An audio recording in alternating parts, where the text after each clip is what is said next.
Hello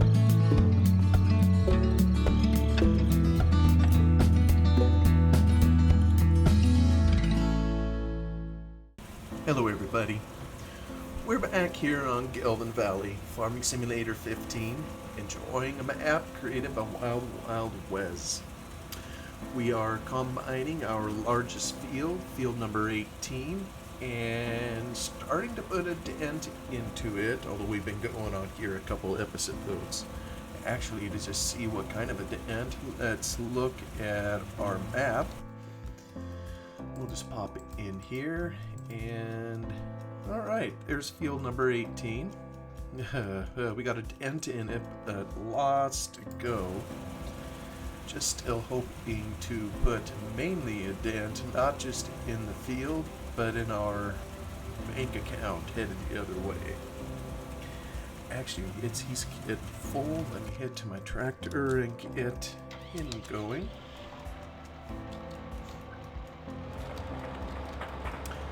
If I can start him up in the middle here. Maybe he would. Let me just see. Automatic search. None. Drop down. We have that. Drive course. Yeah, he's going to head down the hill. Nope, we're not going to do that. We'll get him back over here. We're going to go offload the combine and just take care of it. Take care of it the good old-fashioned way. And we have a top land. We are doing the top half of the hill, which is generally flatter, and trying to establish some back and forth use of the hillside function, if you will. Plus, I think it looks pretty cool. Alright, can you top me off? Sure, it'd be nice if we didn't have this wowie in the field. You know something? Let's take care of that right now. I'm gonna see if I can smooth this off. Not really sure how that developed. Might have been just the way the hill was shaped, or the outside rounds, maybe. Try to gradually move it over. There. We can help out the AI. Here, see, I think he has just enough he can finish filling.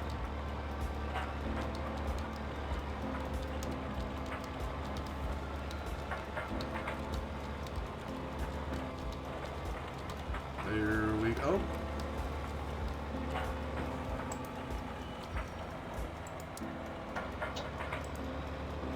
Now he'll take his own way. And this silly courseplay, I think he's gonna go. No, he's not. You know something? He is not gonna go. We want to go to the first. Yeah, there's something definitely different about this field, but as everybody knows, I've been having difficulty again with courseplay. So we'll accompany him up to the trigger, and of course it'll behave while we're watching it, which is unlike what it does when we're not. You know, I've had one of those days today. I suppose we all get some of those days. I think I've mentioned what my occupation is before as a certified public accountant. Today I felt like the certified piece, or I'm certifiable to go crazy. You know, everybody at whatever job it is, we are always serving someone else. And ultimately, you know, when you're in a business, it's customers and delivering a product or service to them. I suppose if someone even works in the government, you're ultimately delivering a service to a type of customer, namely citizens of the country. But we're always serving somebody, and sometimes we don't always like the people that we're serving, or they cause us some issues. And I got to kind of figure out how to describe this, as it's notoriously difficult in my profession to be able to describe it to others, let alone have full and complete understanding. But one of the things that we do is prepare tax returns. Every year here in the U.S., every person, almost every citizen in the country, has to file some type of tax return. And it's interesting that there's a healthy fear in this country of, what's called the Internal Revenue Service, the IRS. You pay your tax, and if you don't, the fear is they could come seize your assets or throw you in jail or any other number of unmentionable fears. And in reality, I know this happens sometimes, but in reality, a lot of times, the wheels of government, we learn, grind very slow, but grind they do. And we've had clients before that come to us, kind of sheepishly, and ask us to help catch up on 10 years of income tax forms or whatever. And finally the government will send out what they call a notice to them and start saying, hey, we know you exist, we know you're probably making something, where is your income tax form? And they especially will come after you if they know that you owe money. If they owe you money, well, then obviously they don't care as much about it. So we have a client that we picked up 5, 6, 7 years ago. Time as a way of just flying by. I don't even know how many years it's been. And he's an interesting character, self-employed, has a business that's had some very good success and some very bad years too. Kind of almost feels like a roller coaster. For his part, I will say, it's always an interesting thing to bill customers, especially for the intangible type of work, that we would do for them.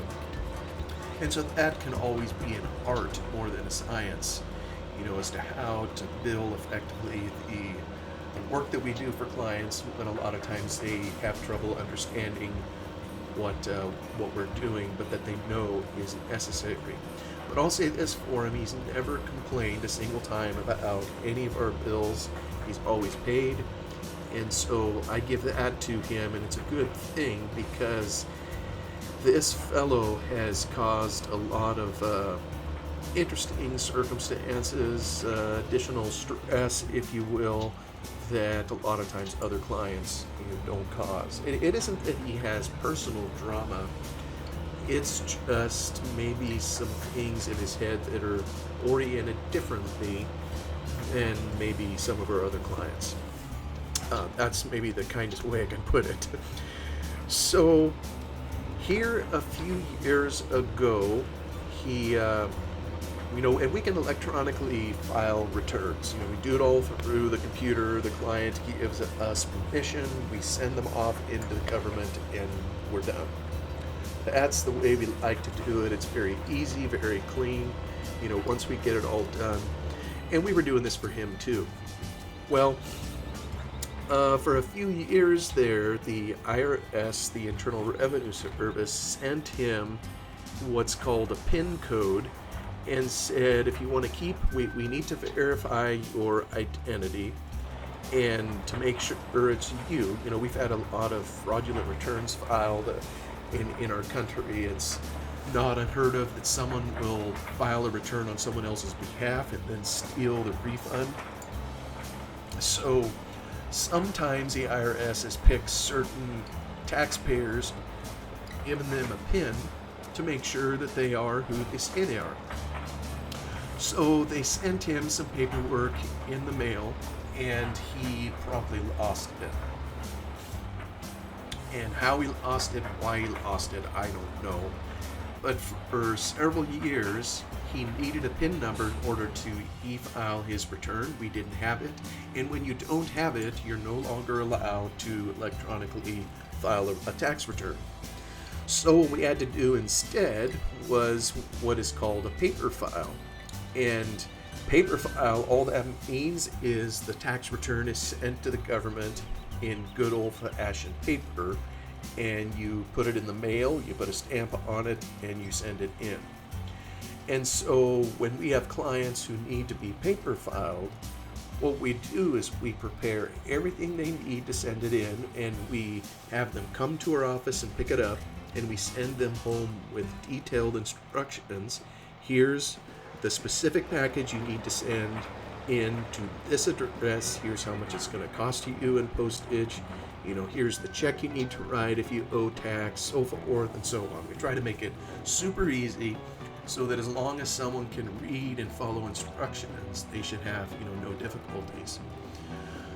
Well, so I say all that to say kind of how the process goes. So we've been doing this for him for, I think, a period of 3 years. And finally here this past year, somewhere in there, he got married, which is wonderful.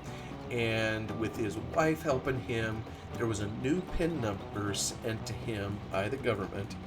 And she, I think, found it in the mail and sent it to our office. So it's like, well, cool, great. Now we can electronically file his return again. So that's what we did for his most recent tax return, which would have been in 2022. We're right on the cusp, of course, of doing his 2023. So we sent it into the government all hunky-dory, and within, probably, it wasn't even a month, he gets what is called a notice from the government. And the government took his return in, and they sent him a notice and said, you owe us, and it was a massive amount of taxes. And of course, they kind of panicked, and they do what a client typically does when they get a nasty note from the government. They send it to their accountant. So they sent it over to me, and the government usually tries to explain how they came to their conclusion. When we prepared the return, I had him getting a refund from the government, not owing anything. Well, when you look at what was going on in there, they denied a bunch of carryover credits that he had coming from his prior year return, which would have been, the 2021 return in this instance. And so we looked into it further. I think we called the government or helped them do that, and come to find out he hadn't even filed his 2021 return. Remember I said earlier he had a period of 3 years or so he was supposed to paper file his return, and it turns out what was happening is he would take the return home from our office, and instead of putting it in the mail, I guess I don't know what he did with it. Maybe he gave it to someone to take care of. But more likely is he probably put it in a file cabinet somewhere and promptly forgot about it. Maybe assuming it was taken care of. I don't know. So by not filing it with the government for the prior year, it screwed up everything for his 2022 year. And the government then, they sent out that notice. After we figured this out, we said, hey, you got to file your 2021 return. So we sent them all the paperwork again to do that. So they got it sent off. We told them how to reply to the notice and all that. Well, they ended up getting another notice late in December on, oh, come on, dude. Come on, you can figure out how to go. They got another notice later in December demanding payment, and then another one again in January also demanding payment, more payment, because each time they have to send a new notice, they add penalties, they add more interest, and it just gets nastier and nastier. Actually, this most recent one they got in January, they started threatening him with, levying his bank account, his assets, to pay what they think is the bill. Well, what happens in the government, it is so gigantic, even within an agency like the Internal Revenue Service, that the right hand rarely talks to the left. So he filed his prior year return. It should be taken care of this. He should owe nothing. Actually, the government owes him. Um, but he sent that in, and whoever handles processing of the 2021 return, they don't know anything about this tax notice or the problem on the 2022 return for him, nor do they care. So these notices, I guess they call this, crossing up in the mail. So finally, this past week, given that he was getting to dire straits, they finally asked me to kind of get involved and call the government on their behalf. And in order to do all that, I mean, this is something the attorneys would know. We had to set up what's called a power of attorney, which gives me authority to kind of speak and act on behalf of our client, and just to basically call the government for them and to act on their behalf and to try to get this straightened out. So that was a problem in its own right. We send over these forms, and he's not very tech savvy. He couldn't get them downloaded.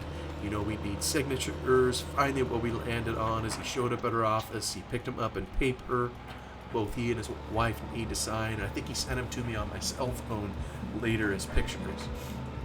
And then that just caused additional problems later, because we have to send these forms to the IRS, so that they know that we have authority to act on his behalf. Well, as I found out later in talking to the government, these forms were when we scanned them, they had so much garbage on the page, because the fax machine was picking up it was picking it up from a cell phone picture, and it was just hard to get a clean scan, and it was just a disaster. So I call the Internal Revenue Service, and every time you call, there's usually a waiting time. Sometimes you can sit on the phone literally hours, waiting to talk to somebody. I was thankful I was able to get in pretty decent time. But then they ask you a few questions, and you gotta send them these power of attorney forms. And we were having trouble with our fax machine. Actually, we don't even have a fax machine anymore. We send faxes, through the computer. But I kind of like the old days where you had the stationary fax machine, you turn the thing on and sent something to a number, and you'd hear the noise that it make, that high-pitched screeching or whatever. But you could at least tell when the connection was made, right? But when you send it through a computer or send it through an online upload type thing, you really don't know when or if the fax is being sent. And of course, they'll send you a follow-up email or whatever to, let you know that everything's okay, that it was sent. But it's just not as easy to tell, whether it has been in fact been sent. And you never know what kind of a black hole you're sending it to either. The government's a big place, although I think now maybe they have individual fax numbers for some of these government agents so that it goes, right to them, versus into a common pool. But it's not a small thing to just send a fax to the government, and you're not allowed to do it via email. There's people's personal social security numbers, identification, and what have you on these forms. So you don't want to send it through email. The government doesn't want it through email. There's nasty people out there that could intercept those emails. And anyway, just a whole lot of hoopla. So I was on the phone, with an agent there for quite a while, and most of it was just dead air time. I explained the issue, and then we were going back and forth with the fax machine. He was waiting on me, I was waiting on him as he tried to take it in. And all of a sudden, as I was still working to try to get him a clean fax, all of a sudden the line went dead. He either hung up on me or something blipped in the line, and I was just cut off. And of course, what that means is you have to start all over again.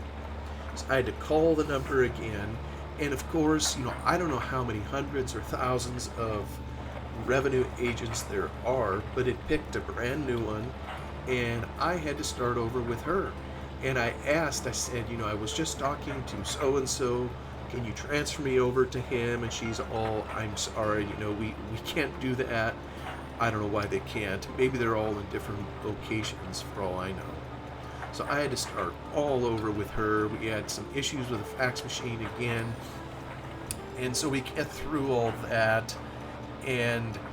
But she's only able to help me for part of it. And anybody, that's ever called the government, and not just the government, by the way, it could be a big company, maybe you have a product return or some issue you're trying to deal with, and I know we all hate it.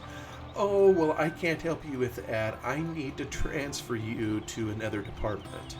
I mean, that just feels like the kiss of death, They send you to someone else, so you're no longer their problem.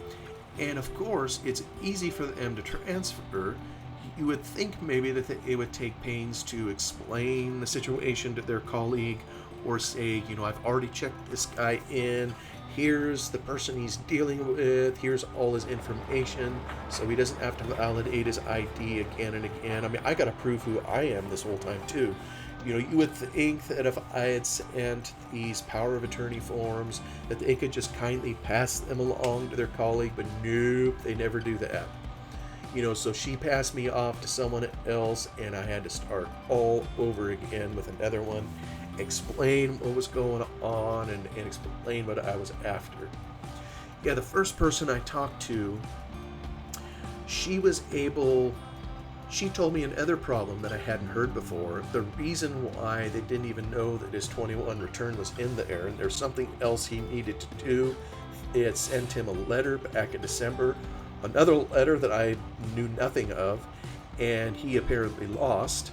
So now they're sending another one, so that call generated that. And I asked him, I said, since I have a power of attorney here now, can you send it to me? I'll take care of it for him. And oh, no, we can't do that. We just have to send it to the address on account or whatever. So now I'm kind of wondering, what good is a power of attorney even if they can't send me correspondence? But anyway, so I had to go to the other guy who was in the collections department. And these people, I think there must be a couple steps that happens, when they send out a notice. The first one is where this issue should have been resolved. They send it out, and when the Revenue Service changes the tax return for someone, they usually tell you why they're doing it, and they ask you if you agree. And if you don't, which most of the time people don't, they will call, they will write a letter, they will do something to indicate that they disagree, and that they will negotiate or try to figure out a solution.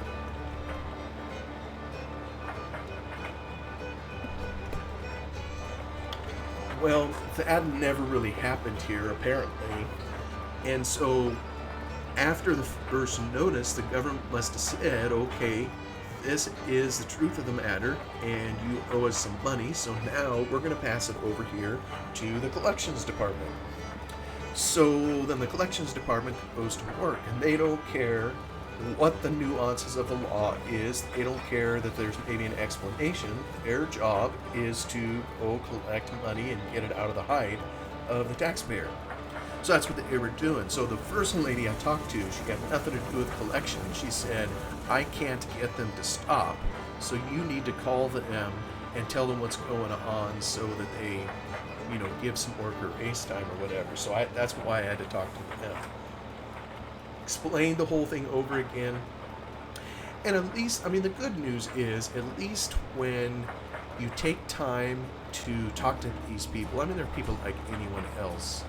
And if you're respectful and explain it, they usually do offer grace and you get some additional time, and they cease the threats.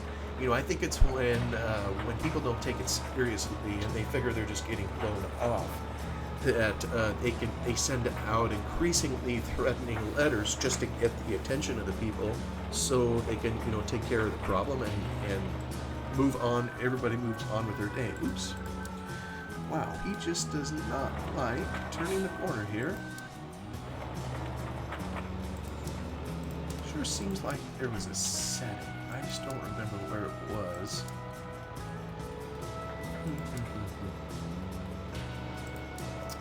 Yeah, I don't remember.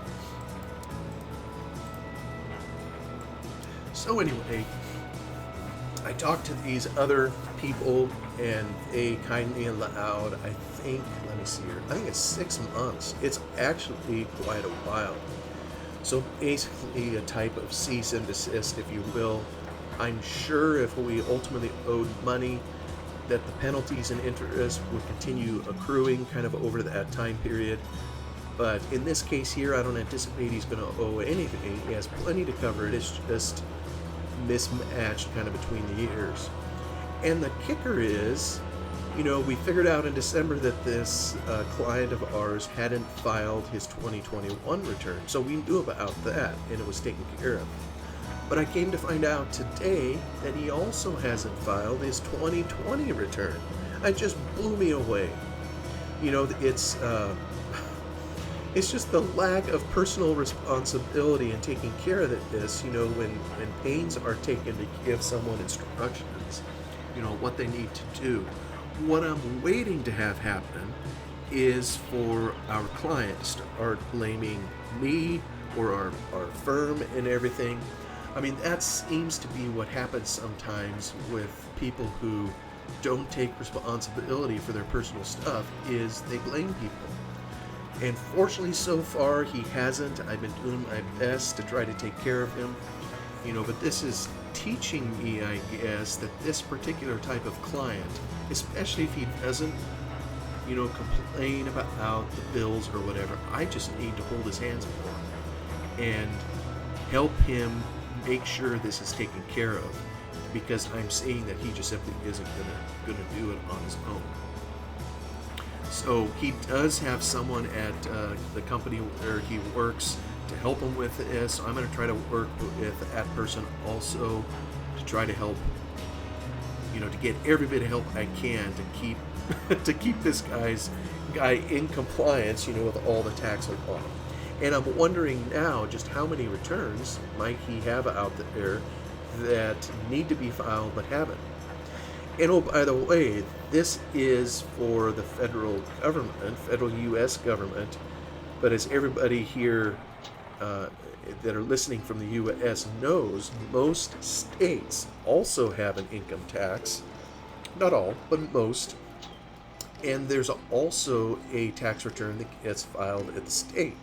So I'm thinking if he didn't file with the federal government, odds are he didn't file for the state either.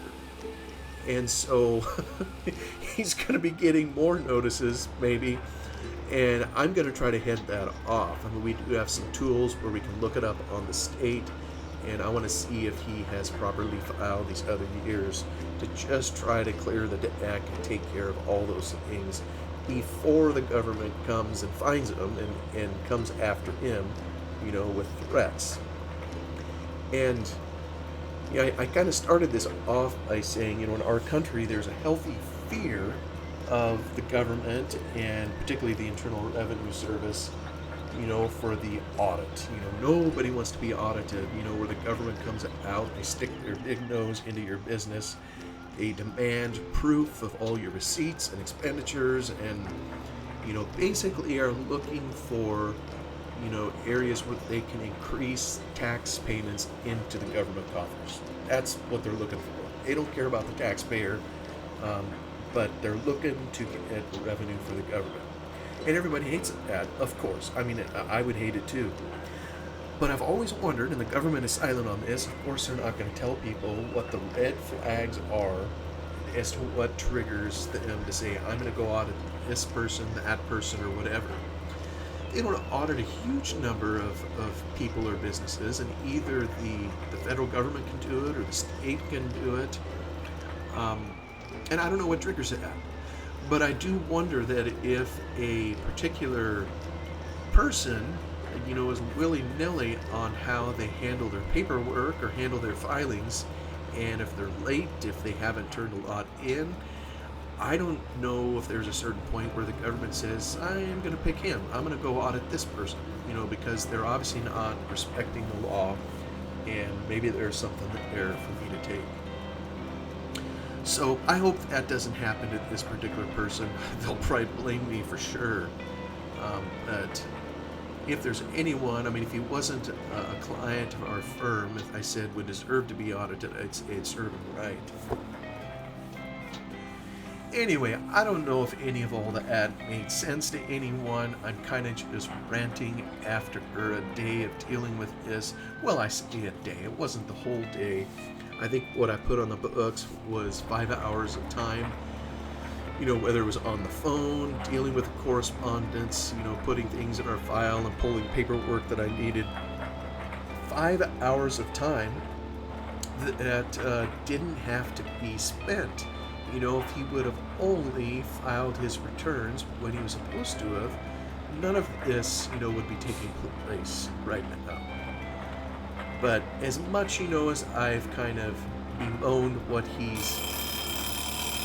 There's a bell. As much as I've bemoaned what he's done or not done, as a case may be, you know, humility demands that, you know, you take a look at your own life, and there's decisions I'm sure I have made in my personal life, and you maybe have made in yours, that some other person could look at and say, that's irresponsible. Why would you do that? You know, because it could lead to this, and other problems, you know, that a person runs into. And it's true. You know, this guy is a sharp business person, and there's just, I think, in this particular area of his life, a blind spot. And as sharp as he is in tune with his business, the personal side is just kind of off his radar. So I don't know. It takes all different kinds of folks to make the world go round, as they say. But anyway, that's the day I had, and maybe nobody cares two hoots about all that. I just look at this, and I come and farm here in Gelvin Valley to get a little bit of peace after a stressful day. Thank you for listening to my little rant, and thanks for coming along. Hope you all have a wonderful day, and I will see you on the next one.